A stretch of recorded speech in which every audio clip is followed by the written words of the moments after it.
Hey, we have a live show going on later today, actually. In just a couple of hours, I'll have Cecil Shorts III live on this channel. If you're watching this, make sure you head on over and check out our live show. If you're watching it on a later date, you can still catch that live show in our live tab here at Texans Today.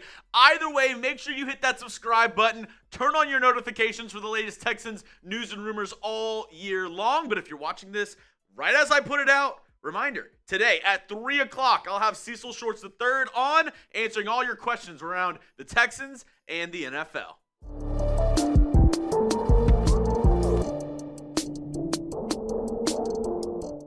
On today's show, we've got a bevy of Texans rumors to break down today. JK Dobbins. People are talking online. Could the Texans be interested in signing the running back who played with the Chargers last season? Also, could we see some Texans players in the Olympics? Maybe. And then also, we'll talk about ESPN. They put out some win probabilities. Does it show the Texans could go 13-4 this year? Maybe get the number 1 seed? We'll break all this down on today's show. But the news around the NFL that I got to discuss before we break down the latest Texans rumors is the Packers tried to ban the Tush Push.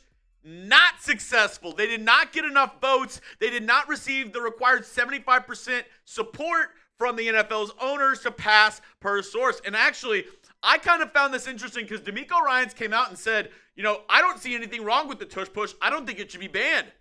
But Cal McNair actually voted in favor of banning the Tush Push. I don't know if there's a disconnect there or D'Amico was just giving his 2 cents. At the end of the day, it wasn't up to him. It was the NFL owners that voted on it. But reportedly, the Texans voted in favor of banning the Tush Push. And I want to ask you folks at home, should the NFL have banned the Tush Push? Give me a yes, give me a no, give me your thoughts down below in the comment section. As I already talked about, D'Amico said he's cool with having the Tush Push. He doesn't think it should be banned. But obviously, Cal McNair did not feel the same way. He voted in favor to ban the play. Let me know your thoughts down in the comment section. And as we get into our NFL talk and talking about the latest Texans rumors. If you're new to the show, this is how I kind of grade how Texans rumors are legitimate. If I give it 0 Toro heads, I'm saying it's fake news. No way it's happening. 1 Toro head, small shred of truth, it might happen. 2 Toro heads, I'm giving it like a 50-50 shot. 3 Toro heads, I'm saying it's pretty likely. And if it's 4 Toro heads, H-Town, hold it down. So let's get into the top rumor on today's show. Could the Texans sign JK Dobbins, running back? I'm going to give this one only 1 Toro heads. A lot of you might know the name Slick Rick, but he dropped a nugget this morning that the Texans are very interested in JK Dobbins. He's the only one I've seen report this, and no offense to you, Slick Rick, but until I see kind of some more sources lay this down, I can't just go by your word with it. He's gotten some things right, but he's undoubtedly got some things wrong as well. It is to note, though, J.K. Dobbins does live in the Houston area. I was told he lives in Cyprus. So could there be some sort of correlation there of playing for a team that he lives near? I think possibly. And I could see the Texans looking at J.K. Dobbins. Look, earlier this month, they worked out a couple of former Bengals running backs as well. And right now on the Texans depth chart, I have Woody Marks as my RB2. Damian Pierce, Daria Gumbawale in the mix as well. And then the fullbacks, British Brooks and Jakob Johnson.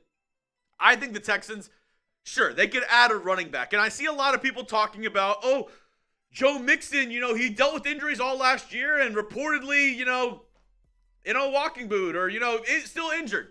I don't buy into any of that. I think Joe Mixon is going to be 100% fine by the time training camp rolls around. And if they do make a signing at the running back spot, I think that's more indicative of depth and more showing or more telling of guys kind of like a Damian Pierce or a Daria Gumbawale more than a Joe Mixon. But until I hear some more credible sources around this J.K. Dobbins rumor, I can't give it more than just 1 Toro head in that I could see it happening, right? Like, it's not going to be an expensive contract. The Texans could definitely make it work. So for right now, 1 Toro head, but I will be monitoring the situation. Another reason why you got to hit that subscribe button for the latest Texans news and rumors. Next up, could we see Texans in the Olympics? Yes, we could. I'm going to give this one 3 Toro heads, and this kind of goes into the other NFL news that dropped today from this owners meeting that happened. Adam Schefter with the news that it's now official.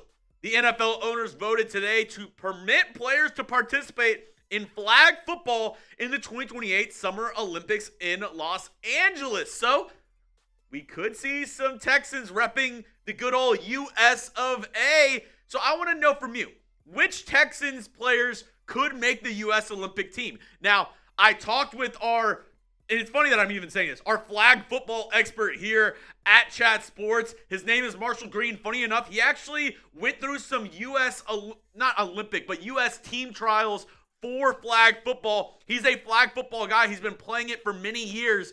And what he said that stood out to me is you're not going to see any big guys, any linemen. Flag football is all about speed and all about guys who are shifty. So really, he said, maybe not even running backs, but you'll mostly see defensive backs, wide receivers, and some quarterbacks. So here are the top Texans to make the Olympics. Number one, and it's not even close for me, it's Derek Stingley Jr. He's one of the top two corners, him and Pat Surtain, in the entire National Football League. And if they're looking for guys strictly who can cover, it's Derek Stingley. I wanted to put Kamari Lasher on here, but he's more of a physical cornerback. And when you think of flag football, it's not contact. There's no contact. So guys like a Kamari Lasher, guys like a CJ Gardner-Johnson, a Jalen Petrie, I don't think personally would fit well with the flag football in the Olympics just because they're more of physical guys. Derek Stingley, though, he can shadow anybody in this entire world. I believe that. Number two, Nico Collins. You need a big body who can catch the ball in the end zone, and that's exactly what Nico Collins is. I think he'd be an insane red zone threat for Team USA. He's number two on my list of Texans that could make the Olympic team. Number three, it's CJ Stroud, simply because he can move around. He can get back there and make some plays happen, and I think he could be really accurate and be a good quarterback. He's one of the top 10 quarterbacks in the NFL at this moment in time. So, of course, if they're coming calling, if they want a guy,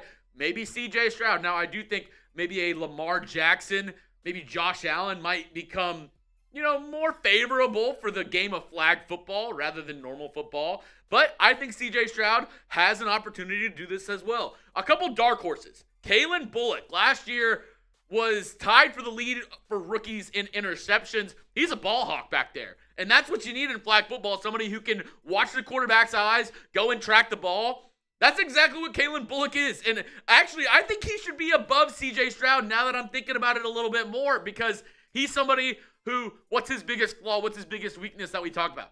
It's in the tackling game. You don't have to do that in flag football. You're more of tracing guys and playing center field, and that is exactly what Calen Bullock is good at. And this next one, maybe even a larger dark horse than a Calen Bullock, is Woody Marks, the rookie running back that the Texans just drafted out of USC. And, he is a guy who, he's a pass-catching running back.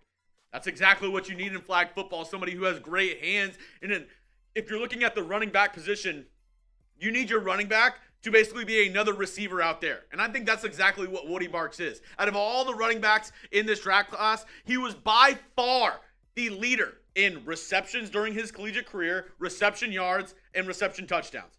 Woody Marks, he would be a great addition to this Team USA Olympic flag football team. And let's go into the third story on today's program. Are the odds saying the Texans go 13-4 this year? Crazy enough, yes. 4 Toro heads, H-Town, hold it down. Because ESPN, they just released an article giving win probabilities for each of the, each game during the team season for every single team. And here are the win probabilities for the Houston Texans, right? They're not favored week 1 against the Rams, only 48% though. Not favored against the Ravens, but look at the rest of the games that they have on their schedule, right? Remember, those are 2 games they're not favored in, up against the Rams, up against the Ravens. You look at week 7 through week 11, though, they're favored in all of these games. Every single one, right? 55% to beat Seattle, 67% to beat 49ers, 55% to beat the Broncos, 71% to beat the Jaguars, and 68% to beat the Titans. And as I'm going down this list, right, I find it very interesting at some of these, factors, some of these numbers that come in, because funny enough, ESPN actually had the Texans going 9-7. As we continue with their win probabilities, the Buffalo Bills, Third game the Texans aren't favored in right here at 41%. The Colts, they're favored. The fourth game that they're not favored in this year against the Kansas City Chiefs, and then they're favored against the Cardinals. And then the final 3 games of their season, they're favored against the Raiders, favored against the Chargers, and favored against the Colts. And I do find it weird that ESPN has them going, what was it? They have them going 9-8, 10-7 on the season, but they only have them not favored in 4 games. So yes, of course the Texans could go 13-4. It's going to be a tough schedule, but by the ESPN probabilities, the odds say the Texans go 13-4, which I would be 100% down for